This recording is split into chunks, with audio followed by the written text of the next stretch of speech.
Here's to whiskey kisses, the peaty taste of sin. Season's greetings, whiskey folk, and welcome back to Drinking Out Loud's exploration of the Dare to Dram Whiskey Advent Calendar for 2024, my own private whiskey club's advent calendar where I'm sharing some wonderful whiskies with some friends here in Victoria and a little beyond. And most of the people, actually pretty much everyone drinking this calendar knows me quite well, especially when it comes to whiskey. And did any of you really expect me to put an advent calendar together without at least one Ardmore? Well, here we go. I love this Ardmore. This is from quite some time ago now. This was bottled back in 2017, 2018. This is a particularly cool Cooper's Choice Ardmore, an independent bottle that we don't see as much of anymore. The person bringing them in stopped bringing them in back in 2022. There's a new importer who I don't know, who brought a couple of things in, but the price is higher, and I don't really know. I don't know. Hopefully we'll get more Cooper's Choice in the future, but still got a couple of bottles kicking around of some fun stuff, and yeah, this is definitely under the fun stuff banner. So I'll read out my write-up. Here is a picture of the bottle for you, because our close-up camera is still broken. Ardmore Distillery, celebrated for its unique Highland peatiness, produces a whiskey of honeyed warmth and gentle smoke, a Highland treasure with an unconventional twist. Cooper's Choice is a discerning independent bottler and selects Ardmore casks with finesse, unveiling expressions that capture the distillery's rustic elegance and smoky charm in bottles of rare distinction. This is from the Highlands. It is a single malt Scotch whisky, aged for 16 years, distilled back in 2001 from an ex-bourbon cask, a single cask of exactly 300 bottles, released at 51.5% with no added colour or chill filtration. Now, I did a good job emptying this bottle, so for those... Oh, no, actually, there is a splash in there. I've got to release the whiskey. Like I said, apparently when I'm finished pouring all of the jars, I'm a little tired.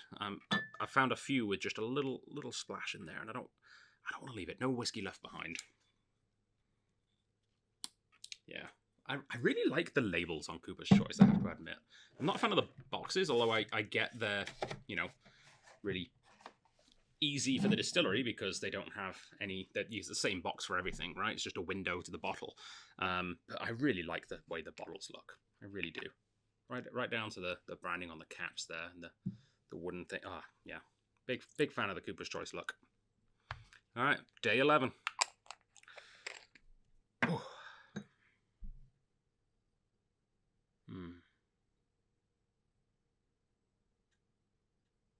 Yeah, that is good bourbon cask Ardmore. A lot of the particularly good Ardmores I've had recently have been really old or heavily sherried, or sometimes both.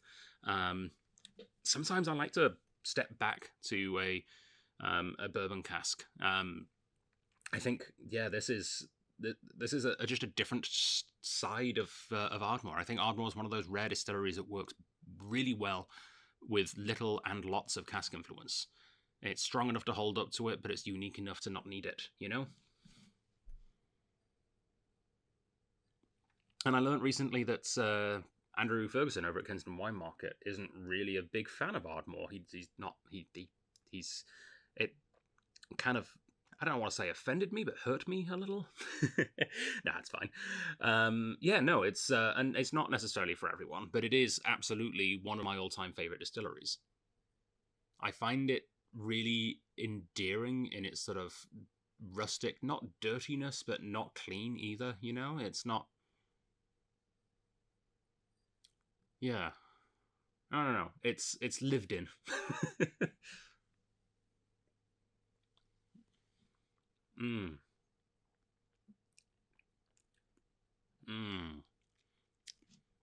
Soft wafts of wood smoke. Yeah, that's...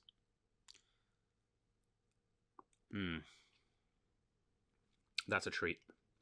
It's got this nice sort of, not apples, not pears, but some kind of crisp fruit. I don't know what it is. Hang on.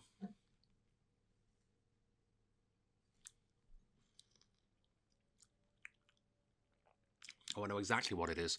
It's an underripe nectarine. You know when you bite into a nectarine and it's somehow the consistency of an apple and it throws you off guard? It's a little touch of sourness and like underripeness. I don't usually like that in real life, but in whiskey life, it's great. That's a really nice little touch, especially with that earthy, smoky wood fire kind of a thing going on with it. Does it have official tasting notes? I'm not sure it does. Oh. No, it doesn't. I got excited then because I saw words, but they are not tasting notes. They're just explanations of how it's made. Yeah, no, they kind of just leave it to you. Choose your own adventure with Cooper's Choice. Yeah, let us know in the comments, for those of you tasting along, what you thought of this. Do you like Ardmore as much as I do? Probably not. I really, really like Ardmore. But do you like Ardmore? Is there anyone there that finds Ardmore underwhelming, much like our friends over in Calgary might do? Is there anyone who's never had an Ardmore before and maybe this is their first? It's possible. Yeah, and for those of you who aren't drinking along at home, who are just tuning in from elsewhere around the globe, let us know your opinions of Ardmore.